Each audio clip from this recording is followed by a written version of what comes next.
Welcome to Nurses with Voices, the podcast where we amplify the voices of nurses everywhere. I'm your host, Dr. Lendra James, DNP RN, and through this podcast, we aim to educate, empower, and inspire nurses at every stage of their careers. Whether you're a novice nurse navigating the challenges of bedside care, an experienced clinician looking to advance in your career, or dreaming of becoming a nurse entrepreneur, Nurses with Voices is here for you. So tune in, subscribe, and let your voice be heard, because here at Nurses with Voices, every nurse has a story worth sharing, and every voice deserves to be amplified. Oh, we are live. So hello. Welcome back to another episode of Nurses with Voices. Today I have Lucille Fenelon, owner of EventsbyLuLu. So I'm excited to have her here today. So Lucille is going to be a panelist at the Health and Wealth Expo Virtual Summit on March 23rd and 24th. If you have not registered, please do. But first, let me just mention our sponsors. Today's episode is sponsored by NOLA with Nursepreneurs.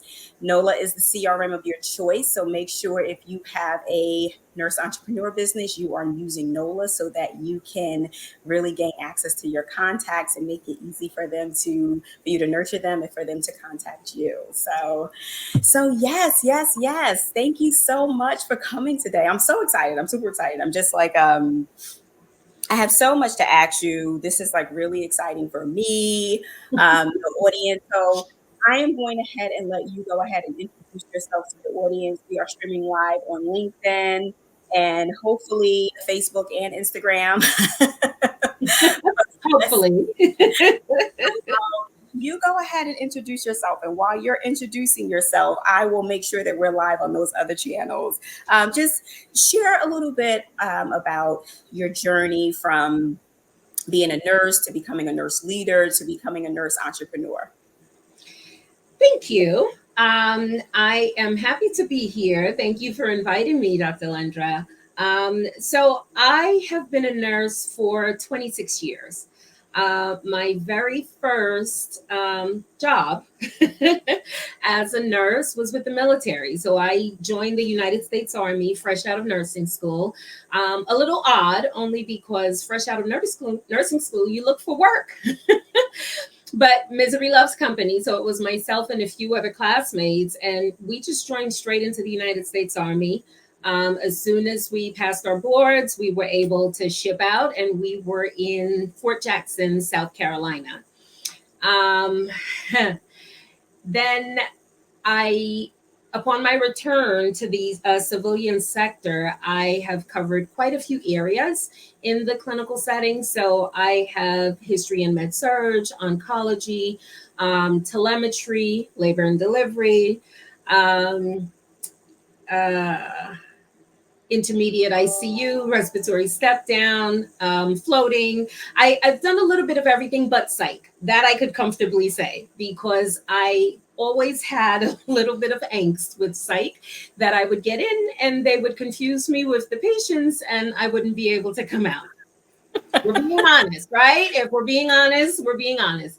But one thing that I can say I've always loved about my nursing career and throughout my nursing journey is the ability to help, the ability to talk, to reach, and to touch. Now, when I say reach and touch, you're not just impacting the patient that's in the bed, it's also the family, right? It's also the that extra dynamic that they bring with them, their psychosocial support system that influences their care. So being that advocate, being able to have that impact, to provide that helping hand, just to guide them through the journey. And I love to talk. So It gave me a platform because I would come in with a personality and I would come in bubbly. I worked nights for the large part of my career. And I would just come in like a breath of fresh air and face always made up and scrubs, just ready. So for me, being in the clinical setting wasn't a reason to put my best foot forward. So you're going to know me. You're going to see me and you're going to know me. But I say that to say it always gave me an opportunity to talk, to reach, to empathize, to be able to relate to a perfect stranger on a human level, right? Guided by the science of nursing, right? The body of nursing. So once I left bedside, my my transition from bedside was informatics. So from informatics, I championed as the coordinator, and I would focus mainly on quality and compliance. From there, I delved into academia. So I would take students into clinicals. And again, an opportunity to learn, an opportunity to touch. And I'll tell you one thing, many things, but one thing that I enjoyed in my role as an educator was being able to give back to that novice nurse, being able to empower that novice nurse, because so many times they're just going through the routine of completing a care plan, passing an exam. Okay, I took my boards, I passed my boards. But being able to empower them to speak up, being able to empower them to say, you met the threshold for the state of New York, but now you need to make sure that you keep your license. You need to ask questions, empowering them on how to speak confidently and assertively and professionally, right? And just being mindful of your surroundings, right? If you are one of few, knowing how to navigate that landscape, right? And to be able to speak confidently, passionately, but nonetheless to be able to present your case and it be seen as the case, but not your case, right? So that I took great pride in doing, because it gave my students an opportunity to realize that we're not all mean, right? Senior nurses are not all mean and, oh my God, difficult to talk to. And I don't want to be like that when I get older. I'm like, darling, you want to be like that when you get older. But it gave me an opportunity to negate, right, that stigma, to negate what has been perceived to be the norm or the rite of passage. I have to be bullied. I have to feel like less than. I have to feel like I don't know anything in order for me to have a seat at the table, in order for me to feel as though, I am a confident or competent nurse. So I truly enjoyed that. There are politics everywhere. So I no longer teach, but I always consider myself a teacher. And as a leader, I can say during the pandemic, I took on a role as a nursing supervisor, and it was a trying time to re-enter the clinical setting, because before that I was in informatics and I would do more corporate. But it took, it took a lot to re-enter the clinical setting under constraints because nothing was the same. Right? Staffing was not the same. The availability of resources were not the same. But nonetheless, I still took it as an opportunity to mentor, to reinforce, to advocate, right? Because I believe that that's a hat that never comes off. Being that advocate, finding an opportunity to mentor, just being able to be that positive light, that positive inspiration, or that go-to, so even now in my role, I still use any opportunity where I'm interacting with nurses or with the clinical staff to remind them, hey, it's okay, right? You're fine. You're fine. And that is important to me. I'm a big believer in affirmations. And I'm always saying my affirmations because sometimes I need to be reminded as well. Because sometimes life is lifing. But I say that to say, in every role, with every hat that I've worn, I always use it as an opportunity to be a catalyst to change.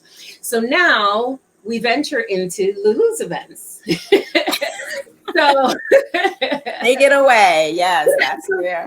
many would say, how does a nurse wind up in event designing? Well, darling, you always make a statement, right? Whether you're making a statement with the actual words that come out of your mouth, whether it's with your presence, whether it's how you carry yourself, or just the presence that you maintain. So for me, anybody that knows me, I love to host, love to entertain, always setting a table, floral arrangements, doing something. And going through, and it's so ironic, going through my dissertation, I'm also a doctoral student. Going through my dissertation, I needed an outlet. My event design company became my outlet because I needed to have somewhere that I could just retreat. I could get lost, and when I'm designing, I just disappear. I could be there for hours and it doesn't even feel like it. Why? Because mentally I'm creating, and I've escaped. So with my event design company, Lulu's Events, I take pride in my baby. I see what my vision can become, and I relish at the appreciation from the clients. So I feel that my formation as a bedside nurse, my understanding and appreciation for customer service as a nurse leader allowed me to pride myself in excellent customer service. Why?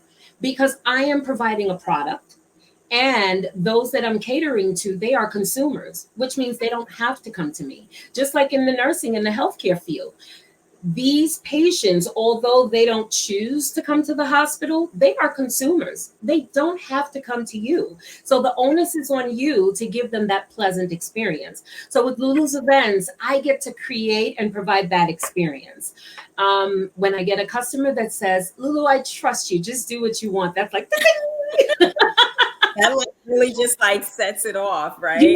And the beauty of it is, because there are no constraints, I give more. I tend to give more because I'm not limited by, okay, I want this, I don't want that. I'm not limited by, I need you to run everything by me. So literally when they say, I trust you, just make it beautiful, I'm like, say less. Right. Well, didn't this start off as a hobby for you and it became like a profitable business? Like, talk a little bit about that. It sure did. So I started out, so I would do functions for the church. If the church was having something, I'll bring the tablecloths, I'll bring the centerpieces, I'll bring the chargers. And for me, it was, again, a labor of love because I would host at home and I would see it as, if somebody is having an event, of course I want to help you. Of course I can help you. Of course I can make it pretty. So for me, it felt natural. But I feel like my pivotal point was when my dissertation was kicking my what, and I said, what, let me go make something. And when I found myself saying that often enough and it was being well received, I said, let me make sure the government knows me. Let me make this legitimate, right? Because I always pride myself in saying I'm my own boss. I answer to no one, of course, the customer, but I can literally set a rule and that be it. I can turn in a completely different direction without having to consult with anybody. Now, that doesn't mean that I'm lawless and I don't get along well with others, but it means as I'm creating, as I'm envisioning, I'm not constrained by the bureaucracies of that formal employment, right? I still depend on my formal employment. But this is truly and in essence a passion. It's an outlet. It's a profitable outlet, but nonetheless, I recognize it and appreciate it for what it is. And I will always say my understanding for customer service, especially from a healthcare standpoint, helped me. in understanding there is a way that you handle a customer and there's a way that you don't. Because I could never go at that bedside and give someone a piece of my mind, right? Because I would have a lot of explaining to do, not to mention patient relations, not to mention a nurse manager. But it's always being composed and poised and understanding this is an opportunity to shift.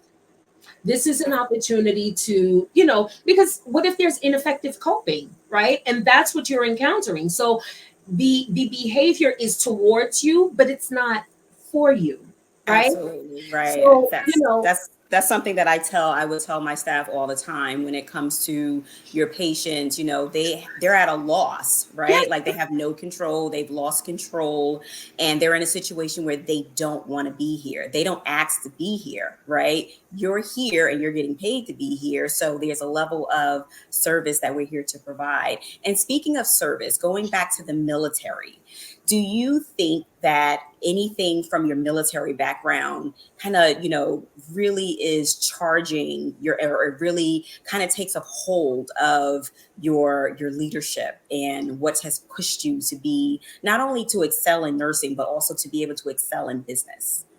So I would say it's a combination. I think because you can still be a product of the military and still be wayward. You can still be a product of the military and not be organized and not be structured.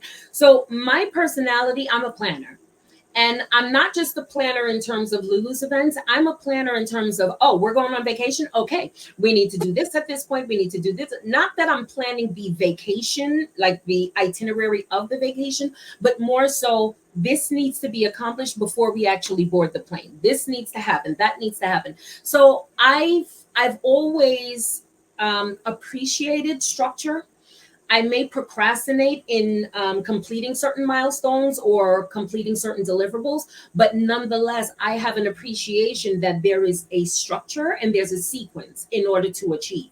And I feel that the military played a part, but my personality, for the most part, really carried through. And I'm always going to bring it back to bedside, just understanding that there's sequence and structure, right? You know how when you admit a patient, they say, when do you plan for discharge? On admission. So there's always that sense of, there's a sequence, there's a pathway, right? So in the clinical setting, it's a clinical pathway. But in life, there is a pathway. How are you going to get here from there? You need to have a pathway or some type of strategy, unless you're just going to throw up the chips and say, let's see how they fall, which some people may do. For me, it would be nerve-wracking. Right. That's those personality types, right? Yeah, like that is, yeah. So for and me, that's where mentorship comes into play. Yes. Hugely. Huge. When Huge. you in the hospital setting right now, as a nurse leader, do you have a team that reports to you? So I have, so my role currently, I oversee 2 sites. Okay. And in that role, I partner more than I don't necessarily have a reporting structure that comes to me, but there is a strong partnership. Whereas I'm interacting with the leaders for medicine, the leaders for nursing, the leaders for education, because it's important that I ensure that what they need, they have. And being able to articulate needs, being able to problem solve and look at a big picture and say, okay, well, there's a piece that we're missing. What about this? And, I always say your critical thinking hat never comes off. Because even when you're listening to a situation, say you're listening to a problem, you can right away pinpoint a gap. You may not know how to verbalize or label that gap, but you can pinpoint that there's a gap. How did we get from here to there? Who else contributes to this? So I feel like in my experience in nursing, I've learned to investigate. So my investigator hat is always on. And when I collaborate, I'm able to earn the trust of the leaders that I collaborate with, in that they will send people to me. They will send people to me and they will refer to me as one person refers to me as her maven. And I understand and I can appreciate what she means by that, because I am able to troubleshoot, investigate, and execute. And I owe that to my experience at the bedside, my role as a nurse supervisor, as a nurse leader, being able to look at a big picture and say, let's shift a little. So the nurse on the on the floor, they can only see what's in front of them, whereas I can see with the 4, 8, 6 units that I'm covering. Yeah, we can't approach it that way. So that big picture thinking, I feel I owe to nursing. Okay. All right. Yeah. My personality helped, but I definitely owe it to the insights gained in the clinical setting, the insights gained as a nurse leader, the insights gained as a nurse educator. Because when you go into the clinical setting, although you're a guest, you are the leader of the staff that you bring with you, right? So it's always reassessing and saying, okay, we are going to approach it this way. Let's pivot. We're not going to be able to accomplish that today. Let's pivot. And so I'm able to bring all of this with me to Lulu's events and to say, I want to be successful. So although I enter the business world as a novice, but I understand that there are key components for survival, right? Customer service, integrity, right? Being able to deliver on what I've promised, and that there's a formality. So whether I was a business major or not, there is a way that a formal business, a legal business should appear, should conduct themselves. And so, just over time, and I'm always learning, always embracing new things, always going for conferences, rubbing elbows with others in the industry that have done humongous events, and being able to challenge myself, So Lulu's Events is my baby. It is. So tell me, so you're a student, you're a nurse leader, you have a business. How do you manage your time effectively? Like, how do you do it? How do you juggle all three? So, And you're a wife, right? yes, and a mom, and a And a mom. mom, right? Yeah. So Well, talk about it. Go for it. I will say this. If willingly or forcefully, there will be order, right? And what I've made it a point to do is to try to allot time for specific tasks. So my business, although, and I laugh at this all the time because I saw a meme on Instagram where it says, oh, I didn't want to work a 9 to 5 for somebody else, so I opened my own business. Now I work 24 hours. That I can relate to because of how integrated social media is with business presence. So with my phone, I can honestly say I would be at a loss if I could not use my phone. Why? I run my business on my phone. Email for my school is on my phone. I have my work phone. So I'm always dependent on some type of mobile technology to facilitate being effective. Now, as far as balancing, it's always a challenge, right? But the goal is at the end of the week, being able to reflect and say, what goals did I set for this week and where did I miss? Now, the week before we had we had joint commission. Actually, 2 weeks before we had joint commission. None of my goals were accomplished, and I was okay with that. I was okay with that because I have to be realistic and I have to be patient with myself in realizing that some days may not be perfect, but there's still a win. And if the win is I maintain my sanity, it's a win. Right. So, but then what I do, I'll use the weekend if I don't have an event, which, I look forward to weekends when I don't have an event because then I get to recalculate. I get to restructure. So, like this weekend that just passed was my downtime, but it allowed me to say, this week going in, you need to get your CEUs going because I have certifications that I use that are professional certifications that are attached to my licensure. And, it allows me to say, okay, every Friday, we're going to set a reminder to do some CEUs. Okay, now for dissertation, we're going to work on that PowerPoint because we need to complete our oral defense. So I'm constantly shifting. I can't say to you that there is one cookie cutter way to balance, but the onus really is holding yourself accountable and having those weekly touch bases where you're saying, what did I do for school? What did I do for work? What did I do for the business? What did I do for me? And that's another thing that a lot of people don't factor in. Self-care. You have to take care. If you don't give your body rest, it will take it. This weekend, I did absolutely nothing and I did a good job at it because my body needed the rest.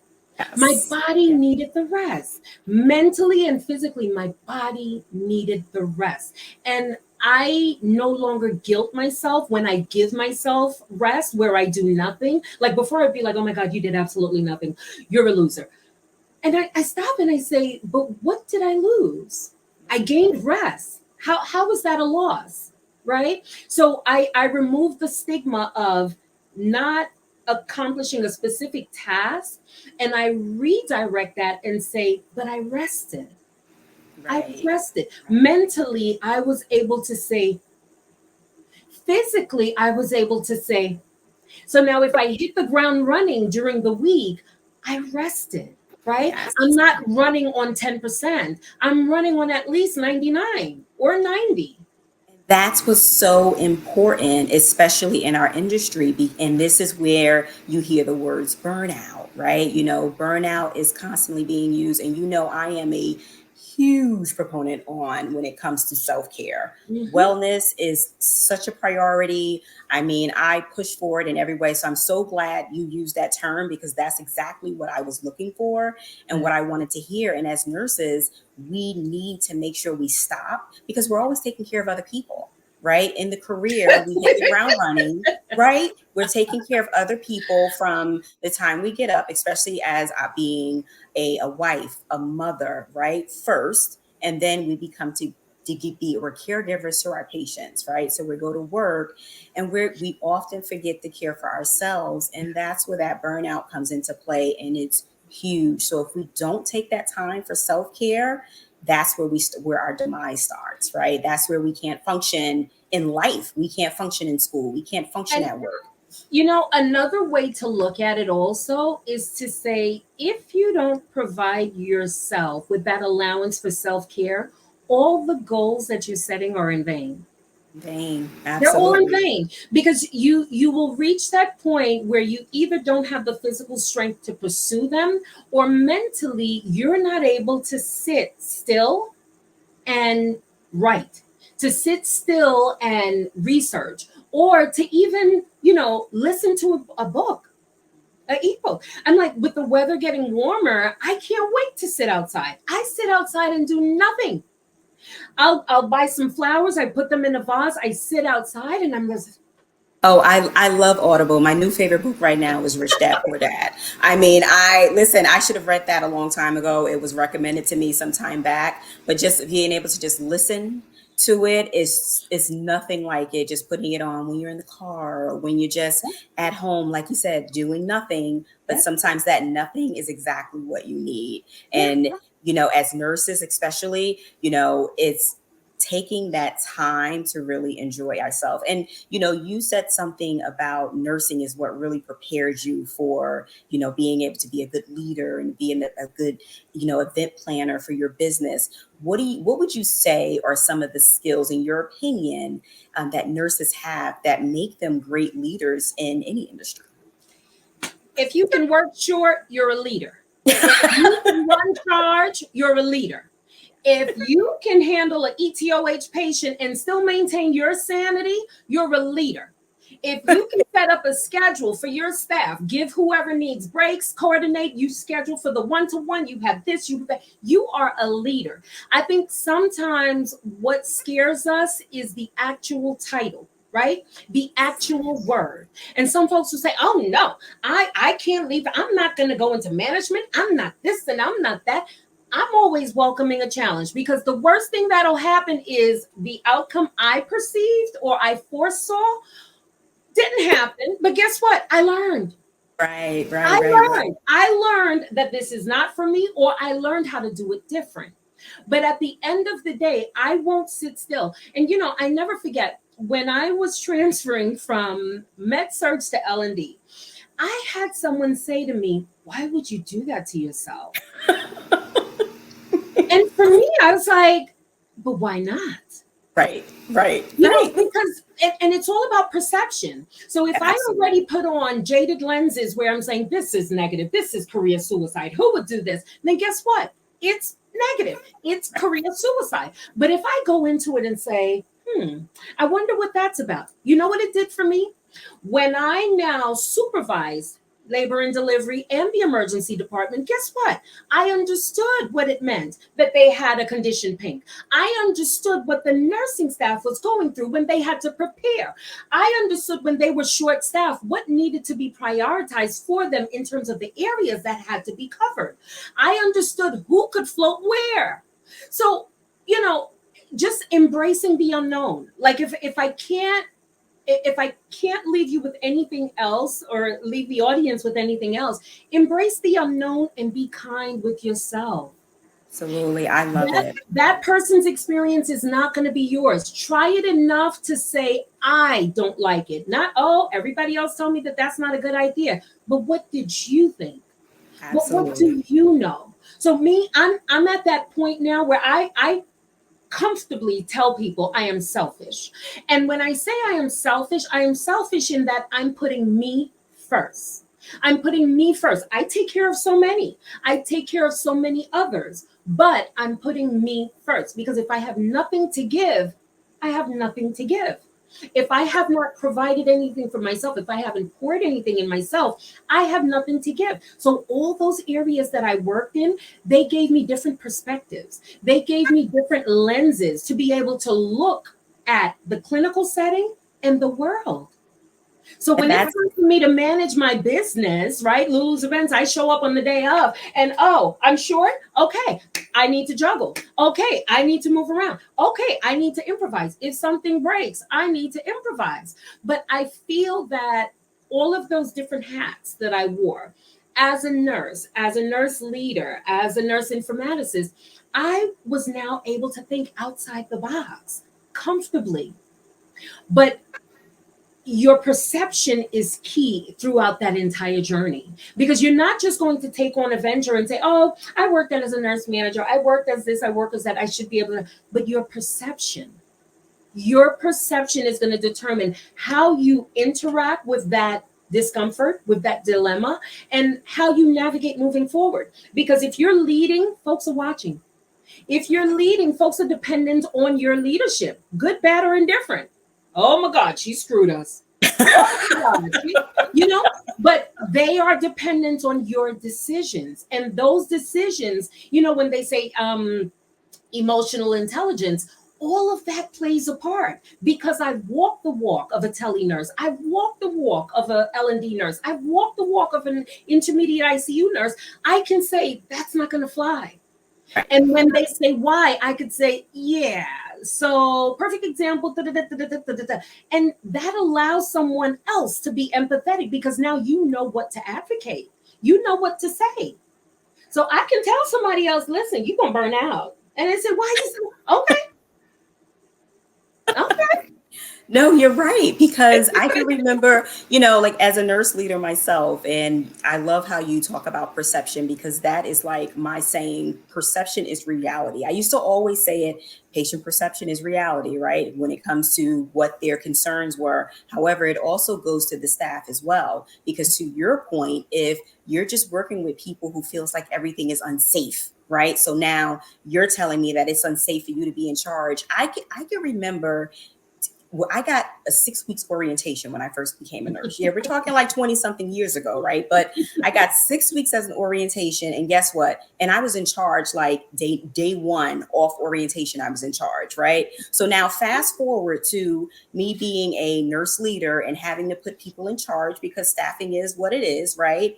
And you have been working here for 8 months now. And so now it's time for you to be in charge. And you're telling me oh no, that's unsafe. What's unsafe about it, right? So, but it's the perception, right? Because if you're being told by your colleagues who they feel like it's unsafe, now your perception is that it's unsafe. When you look at these nurses who worked in the pandemic, who was coming out of simulation, right? So they didn't have clinical experience. They had simulation experience. And guess what? They hit the ground running and they came out being in charge because everyone was exiting the bedside. Yeah. And when I conversate with some of those nurses right now, those are some of the most dynamic nurses that I've met, let me tell you. And some people say things like, oh, they're a COVID nurse. Let me tell you, those COVID nurses, they are some dynamic nurses right now to this day. So it's all about perception. They didn't have an option, right? So they were thrown into the fire, unfortunately. They didn't have an option. But guess what? They handled it. They were in charge and they were doing everything that you just mentioned, and they made it happen. And they, like I said, they are some dynamic nurses right now. Yep. Shout out to the nurses who worked at COVID during COVID and were placed in charge immediately after orientation, because they were some dynamic nurses. Just let me tell you. But you know what? I want to shift gears a little bit and just ask you, what would your advice be to nurses who are, maybe they're feeling some burnout right now, or maybe they have some aspirations to start their own business, or maybe they're considering, doing something different outside of the traditional setting of nursing. What advice would you give them? Move. There you go. Move. That's it. Because I can comfortably say that because I've lived it. So I never stayed in any area long enough. I never stayed in a role long enough to the point where I became miserable. The moment that I said, you know what, I'm ready for something else, I moved. I transferred to another area. I moved. I pursued a degree. I pursued a certification. And, there is a certain audacity that comes with it.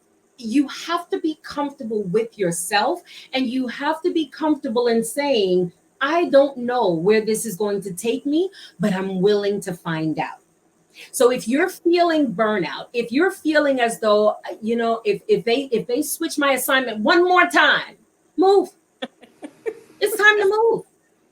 It's time to move. And especially if some of these nurses are at that cusp, or they're in environments where they don't feel valued, move. Yes. Yeah. You worked hard for your degree. Think about those care plans. Think about all of the clinicals. Think about all of the exams that you had to take. If you get to a point where you feel so frustrated that it makes you physically sick, or it makes you uncomfortable just to even fathom the thought of going in, it's time to move. So if it's opening your own business, and see, this is where I fault people that stay in the same position and only complain and don't do anything. Learn. I didn't have a business degree, never took a business class in my life. Honey, I was on YouTube like it was nobody's business. Google. University. I'm telling you. And then now there's TikTok University. I love me some TikTok. I think my business degree will be from TikTok. Because everything was at my fingertips. Everything is at your fingertips. If you're not looking to transition for more money, if you're looking to transition in what is the next growing field, Google, search, move. Because there's no reason for you to possess a skill set. Nursing is a valued profession. We make up 30% of the workforce. This is a valued profession. Why are you sitting anywhere to be miserable? Why? Why? I love why? No, I love it. You're absolutely right. I think when you think about all the things that we can do as nurses, and I think the Gen Zs and the millennials they really started it. Yes, they really started it. I was actually having a conversation with a friend of mine, and she was like, I don't know why I stayed at this hospital for 20 years. I said, because that's what we did. Right. I said, well, not so much me, because I moved around a lot. Like I walked, but it was kind of taboo the way I was moving around. A lot of people didn't do that. But, that's what certain generations did. They stayed at hospital, and they still do. So when you get those boomers who they stay and they're still in their roles for like 30 and 40 years, the millennials and the Gen Zs, they're moving. They're not doing that. It was also, when you look at the culture from our predecessors, you didn't challenge, right? nursing was that subservient role where even if you were in a position of leadership, you weren't really a leader. Whereas now, with credentials and with, education and training and evidence-based practice, we're able to say, no, we championed, we pioneered, we initiated, we facilitated, we da, da, da, da, da. So with that, the shift is there. And the younger generation are like, no, I'm going to get my PhD. I'm going to get doing this. I'm not sitting there. I'm going to open a medi spa. Are you kidding me? Some of them come in to the nursing program with the understanding, once I get my degree, and I commend them. I commend them because the best part is knowing your worth. And that's even outside of nursing, knowing your worth, because then you're setting the tone on how you want to be treated. So now, as a nurse with a profession, with a degree, with a respected profession, to go in knowing your worth, powerful. Powerful. Google, find out, align yourself with others that have done it. I've sent so many people to you, and I'm like, oh, you're starting a business? Okay, I'm going to forward you somebody, and I'll send them the screenshot of your Instagram. And I'm like, you just pick her brain, schedule a session and pick her brain. Right. I always see it as, if there's an interest, the least I can do is pour into it. The least I can do is share with you what I know, who I know that can help you transition, help you, reach that next level. But there's no reason. So many people try to complete nursing school and can't. It is a privilege and an honor to be a nurse. So to be a nurse and to feel frustrated, I ask you to question why. What is your why? Because once you can understand why you are doing whatever it is that you're doing, that takes you a step closer to understanding where your happy place is, right? Even if you're doing it for your children. I know people that have done home care, visiting nursing for years. Why? Because at that point, that was the most flexibility that they could afford for their children. So as you define your why, your happy place starts to present itself, because now you're aligning what you want with what's available. You have so many choices. Nursing is the one profession that I know of where you can work in various sectors. You can work remote, you can work in person, you can do forensic, you can do legal. There's so many different ways to practice as a nurse, and there's no reason to be frustrated with such a valued profession. Absolutely. We